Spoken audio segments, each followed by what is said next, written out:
নমস্কার। আমি ডক্টর অভিজিৎ বিশ্বাস চলে এসেছি আবার আপনাদের সামনে নতুন একটি ফ্যাক্ট নিয়ে আপনাদের সঙ্গে আলোচনা। হ্যাঁ, আমাদের আজকের আলোচ্য বিষয় হলো ভারতবর্ষে হোমিওপ্যাথিটা ঠিক কিভাবে প্রবেশ করেছে বা কিভাবে এর আবির্ভাব হয়েছে।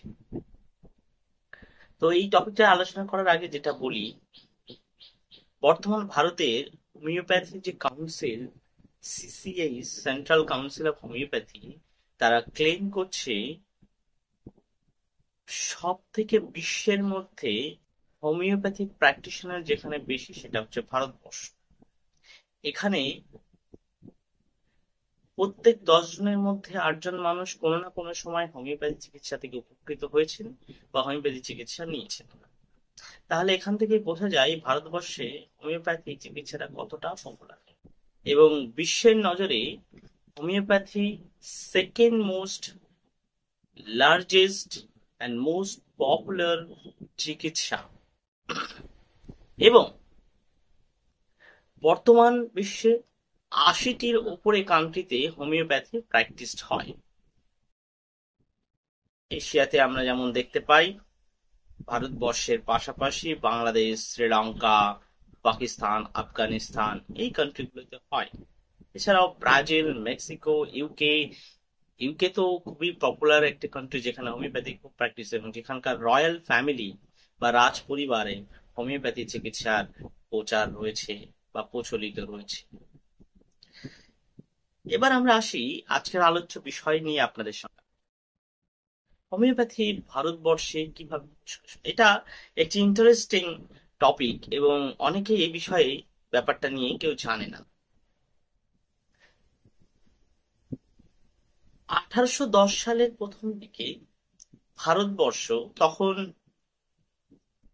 রাজা মহারাজাদের শাসন, এবং ইস্ট ইন্ডিয়া কোম্পানি ভারতবর্ষে প্রবেশ করে তারা শাসনের দায়ভার নিচ্ছে। ঠিক এই মতো মুহূর্তে জার্মান থেকে কিছু ধর্ম প্রচারক ভারতবর্ষের কলকাতা শহরে প্রবেশ করে, এবং কলকাতা শহরের পাশাপাশি পরবর্তীতে কলকাতার আশেপাশে বা ভারতবর্ষের বিভিন্ন প্রান্তে যে শহরগুলি বেশি পপুলার ছিল সেখানে তারা গেছিল।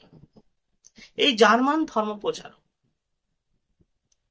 তারা ধর্ম প্রচার করতে এসে ভারতবর্ষের তদানীন্তন সময়ে যেসব গরিব দুস্থ মানুষ বা পরিবার, যাদের করের পয়সা দিতে গিয়ে হিমশিম খেত, তারা নিজেদের চিকিৎসার জন্য বা নিজের পেটের জন্য তারা অর্থ জোগাড় করতে পারত, সেই সমস্ত লোকেদের এরা প্রথম দিকে হোমিওপ্যাথি ওষুধের মাধ্যমে তাদের রোগকে বা তাদের কষ্টকে লাঘব দিত। এবং বেশ কিছু মানুষ এটাতে উপকৃত হয়, তারা লাভান্বিত হয়, তারা বুঝতে পারে যে হোমিওপ্যাথি ওষুধের ইফেক্টিভনেস কতটা কার্যকরী। তখন ধীরে ধীরে ভারতবর্ষের সেই সময় সিভিল সার্ভেন্ট যারা ছিল, আজকে সিভিল সার্ভেন্ট বলতে আইএএস আইপিএস অফিসার বা বড় বড় অফিসার, সেই সময়কার সিভিল সার্ভেন্ট ভারতবর্ষের বেশ কিছু লোকজন তারা তখন ব্রিটিশদের বা ইংরেজদের আর্মিতে কাজ করত, ব্রিটিশদের অফিসে কলেজে কাজ করত। সেই সময় যারা একটু উচ্চ শিক্ষিত বা এইগুলোতে তারা যুক্ত ছিল, তারা এই হোমিওপ্যাথির গুণটাকে উপলব্ধি করেন এবং নিজেরা হোমিওপ্যাথি নিজে ওষুধ খেতেন কোনো কোনো সময়, এবং তাদের বন্ধু বান্ধবী বা তাদের আত্মীয় স্বজন বা পাড়ার লোকজনদের অনেক সময় বা গ্রামের লোকজনদেরকে তারা ওষুধ দিয়ে থাকতেন। এইভাবেই হোমিওপ্যাথি প্র্যাকটিসটা সেই সময় শুরু হয়েছিল ভারতবর্ষে। এবং গ্রাম অঞ্চলের দিকে, গ্রাম অঞ্চলের শিক্ষক মশাই বা মাস্টার মশাইরা তারা কিন্তু হোমিওপ্যাথি টুকটাক প্র্যাকটিস করতেন। এদের কারোর কাছেই তাহলে হোমিওপ্যাথি প্র্যাকটিস করার জন্য কোনো লিগাল ডিগ্রি ছিল না, বা এরা কেউই ডাক্তার ছিল না, তবু এরা কিন্তু হোমিওপ্যাথি প্র্যাকটিস করত। কারণ হোমিওপ্যাথি চিকিৎসাটা অনেকটাই অভিজ্ঞতা নির্ভরশীল ছিল, এবং কিছু সেই সময় কিন্তু materia medica type of Bangla books তারা পড়তেন, দিয়ে চিকিৎসা করতেন, এবং তার কিছু অংশ আজও হয়তো জায়গায় জায়গায় বিদ্যমান। যদিও বর্তমান ভারতবর্ষে এটা একটি আন্ডার রুলস এন্ড রেগুলেশন, এর একটা কাউন্সিল আছে যেখান থেকে হোমিওপ্যাথি প্র্যাকটিশনার্স বা রেজিস্টার্ড প্র্যাকটিশনারদের কন্ট্রোল করা হয়, এবং এই রেজিস্টার্ড প্র্যাকটিশনার ছাড়া ভারতবর্ষে কিন্তু হোমিওপ্যাথি প্র্যাকটিস করা যায় না, সেটা ইলিগাল। আমি আসবো এগুলোতে।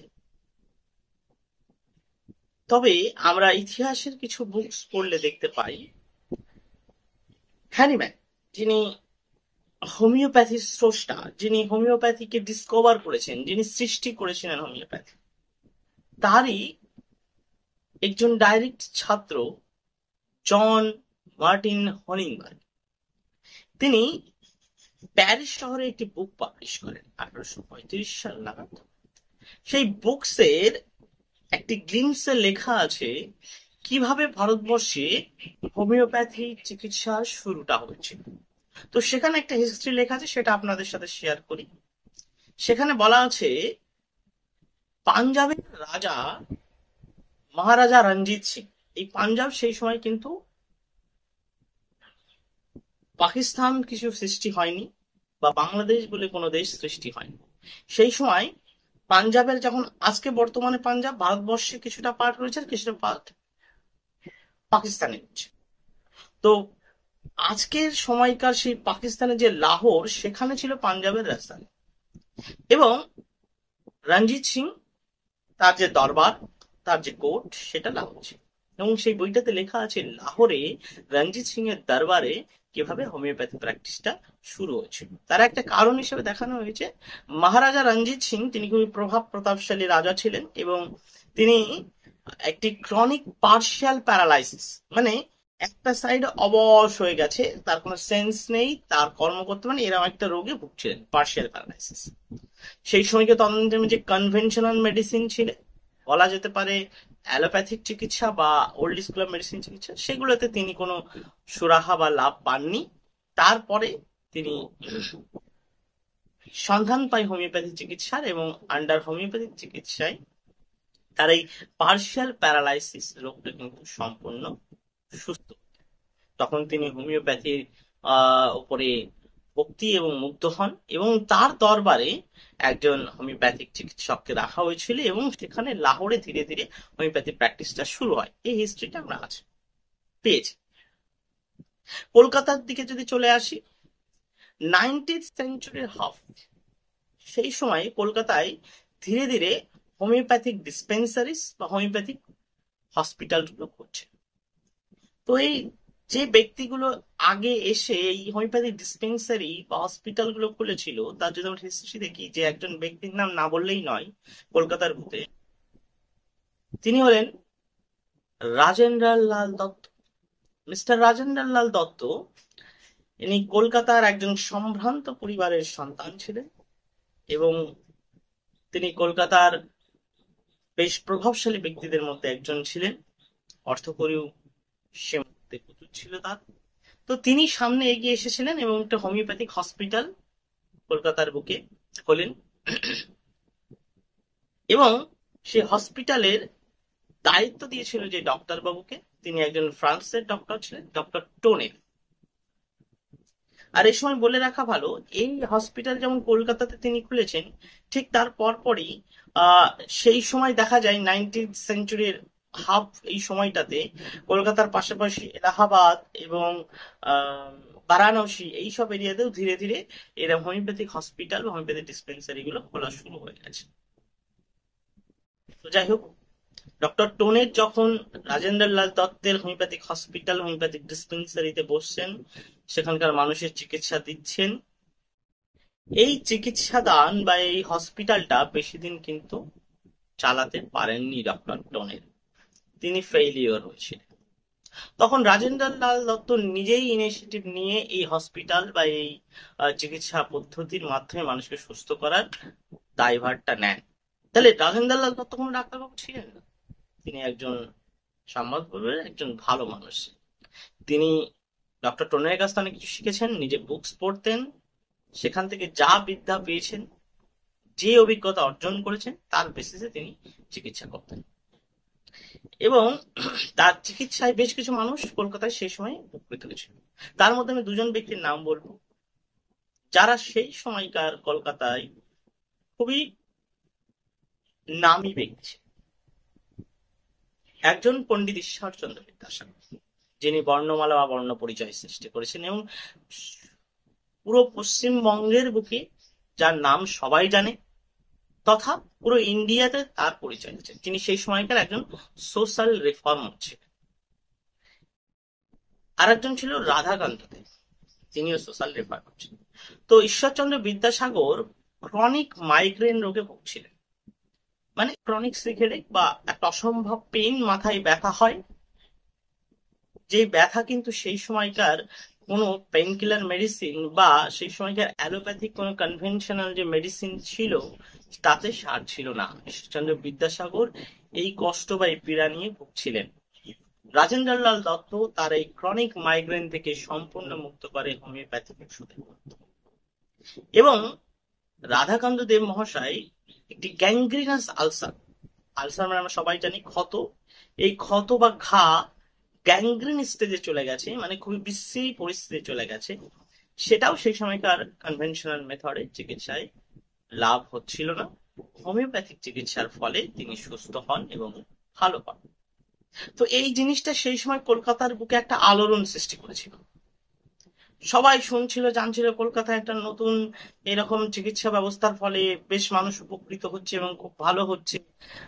প্রত্যেকের মনে একটা আশা জাগায় নতুন চিকিৎসা পদ্ধতি সম্পর্কে। অনেকদিন আগেই হোমিওপ্যাথি কলকাতায় ঢুকে গেছে, যদিও তার আলোড়নটা সেভাবে ছড়াচ্ছিল। সেদিন থেকে কিন্তু ধীরে ধীরে মনে হচ্ছে আলোড়ন সৃষ্টি। তো রাজেন্দ্রলাল দত্তর বয়স হচ্ছিলেন এবং তিনি চাইছিলেন যে এই গুরু দায়িত্ব, এই হোমিওপ্যাথিকে আগিয়ে নিয়ে যাওয়ার কোনো একজন ব্যক্তির দরকার, একজন শ্রেষ্ঠ ব্যক্তি, একজন দায়িত্ববান ব্যক্তি দরকার, যিনি এটাকে আরো প্রচারটাকে এগিয়ে নিয়ে যেতে পারে বা এই চিকিৎসা পদ্ধতিকে আরো ভালোভাবে এগিয়ে দিতে। তো সেই সময়কার একজন ডাক্তারবাবু, তিনি ছিলেন অ্যালোপ্যাথিক ডাক্তারবাবু। এবং শুধু অ্যালোপ্যাথি ডাক্তারবাবু বললে ছোট বলা হবে।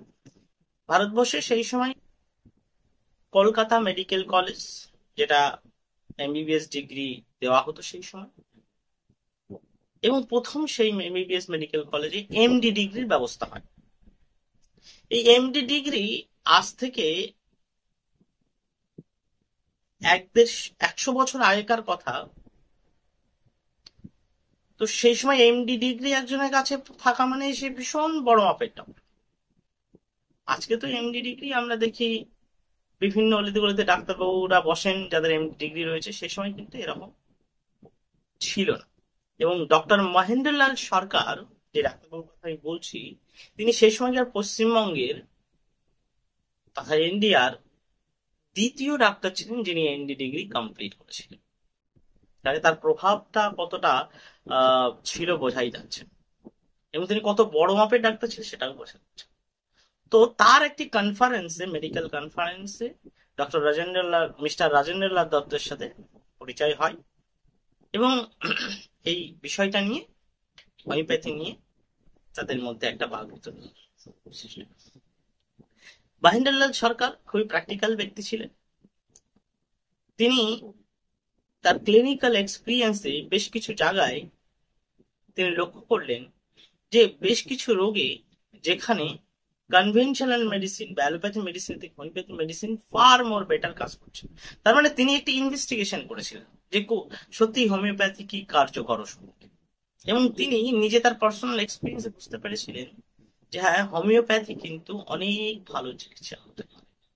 তো তিনি কনভার্টেড হয়ে গেলেন অ্যালোপ্যাথি থেকে হোমিওপ্যাথিতে, এবং যেহেতু এত বড় ছিলেন তার সাথে সাথে অনেক জুনিয়র ডাক্তার সেই সময় হোমিওপ্যাথিতে কনভার্টেড হয়েছিলেন বা হোমিওপ্যাথিক চিকিৎসা পছন্দ করতেন। এবং সাধারণ মানুষের মুখে এই প্রথম কলকাতার বুকে একটা হোমিওপ্যাথি নিয়ে বুমেরাং সিচুয়েশন, প্রত্যেকের মুখে মুখে হোমিওপ্যাথি নিয়ে চর্চা।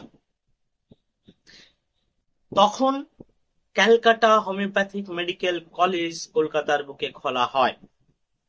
এই হোমিওপ্যাথি মেডিকেল কলেজ 1837 সাল, এই হোমিওপ্যাথি মেডিকেল কলেজ 1881 খ্রিস্টাব্দে কলকাতা হোমিওপ্যাথিক মেডিকেল কলেজ, ভারতবর্ষের বুকে প্রথম হোমিওপ্যাথিক মেডিকেল কলেজ, সেটা খোলা হয়। এবং এটা মহেন্দ্রলাল সরকারের শুরু। এবং এখান থেকে পরবর্তীতে ধীরে ধীরে ভারতবর্ষের বিভিন্ন প্রান্তে হোমিওপ্যাথি মেডিকেল কলেজগুলি খুলতে শুরু হয়। এবং তারপরে 1973 খ্রিস্টাব্দে সিসিআইস, ভারতবর্ষে সেন্ট্রাল কাউন্সিল অফ হোমিওপ্যাথি সৃষ্টি করা হয়, যেখান থেকে হোমিওপ্যাথি ডাক্তারবাবুদের ডিগ্রি দিয়ে তাদের রেজিস্ট্রেশন দেওয়া হতো। তারপরে আইন হয়ে গেল যে হোমিওপ্যাথি প্র্যাকটিস করতে গেলে একটি রেজিস্টার্ড প্র্যাকটিশনার হতে হবে, তার মানে তাকে পড়াশোনা করে একটি ডিগ্রি অর্জন। তার আগে যে চিকিৎসাগুলো হয়েছিল হোমিওপ্যাথি দ্বারা, সেগুলো উইদাউট ডিগ্রি হচ্ছিল, বা সেখানে হোমিওপ্যাথি চিকিৎসা হচ্ছিল কিন্তু কোনো ডাক্তারের দ্বারা হচ্ছিল এরকম বলা যাবে না। তো 1973 সালে যখন সিসিআইএস কাউন্সিল তৈরি হলো, তারপরে যে ডিগ্রি গুলো দেওয়া হয়েছিল সেটা হচ্ছে ডিএইচএমএস ডিগ্রি, তারপরে সরি প্রথমে ডিএমএস ডিগ্রি, তারপর ডিএইচএমএস ডিগ্রি, তারপরে বিএইচএমএস ডিগ্রি। বর্তমানে সব থেকে অ্যাডভান্স ডিগ্রি হচ্ছে BHMS degree, which is equal to degree of MBBS,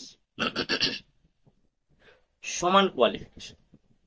তাই এই ডিগ্রি পেয়ে যারা চিকিৎসা করছে তাদের মানুষের anatomy, physiology, pathology, practice of medicine এই সম্পর্কে বিস্তর তাদের জ্ঞান দেওয়া হয়। এইভাবেই হোমিওপ্যাথিটা সারা ভারতবর্ষে ছড়িয়েছে। আজকের পর্বে এ পর্যন্তই। আশা করি আমি আপনাদেরকে কিভাবে ভারতবর্ষে হোমিওপ্যাথি প্রবেশ করেছিল সেটা বোঝাতে পারলাম। যদি এ বিষয়ে কারো কোনো প্রশ্ন থেকে থাকে, জানার থাকে, অবশ্যই আপনারা কমেন্টস করতে পারেন, আমি চেষ্টা করবো আপনাদের। নমস্কার, ভালো থাকবেন, দেখতে থাকুন আমাদের চ্যানেলটি, ফলো